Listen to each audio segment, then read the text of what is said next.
Yeah, hi there. Let me go ahead and answer your two additional questions that you have. And these comments are for Koma. So you say, thank you for your quick response. I will subscribe and I'll be glad to have you as a student. You say, can I ask two more questions? Of course you can. You say there are three kinds of study guides, and which one do you recommend for me? Based on your answer, because I need to focus on speaking and pronunciation first, should I use a guide focused on these two skills or the one focused on all skills, including vocabulary, etc., to develop or foster other skills as well?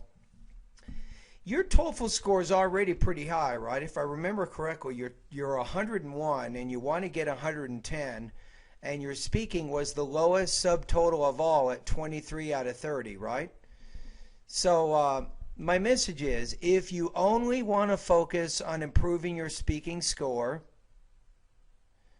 then I would suggest my 30-day TOEFL speaking study guide. That will focus on your speaking, also your pronunciation, and even your grammar areas of academic English. So that will probably be the best one for you.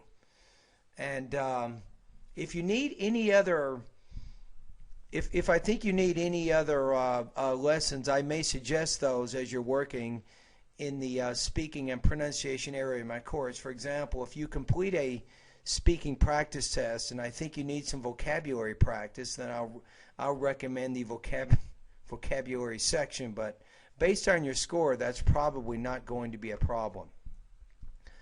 All right, let's keep going. You see, I didn't quite understand the meaning of the 5.1. Is called intelligibility scale. That's just the scale I use to evaluate my students' pronunciation. Remember that each of the different sections of my course, there's typically some type of exit exam. When you get to the end of the section, I suggest you take what's called the post-test, and that'll give you an idea of whether or not you've mastered the content in that particular section. So the post-test for the pronunciation, it has a scale that goes from 1.0 to 7.0. 1 is a beginner speaker of American English, and 7 is a native speaker of American English. So what I said to you, I think, in the video is, your goal is to try to score close to 5.1 out of 7 on my intelligibility scale, and that means that you have almost near native speaking pronunciation and speaking fluency, which will be good. So that's part of my job as you get into my course, Koma, and I begin to evaluate your speaking and your pronunciation. I'll start giving you some feedback in those areas so that you can monitor your progress.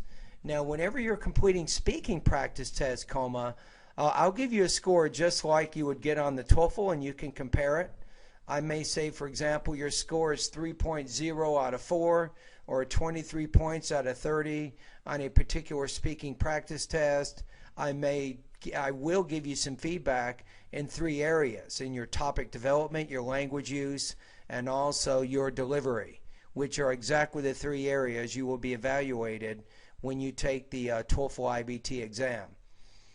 Alrighty, anyway, I hope that I've answered your 2 questions. I look forward to having you as a student.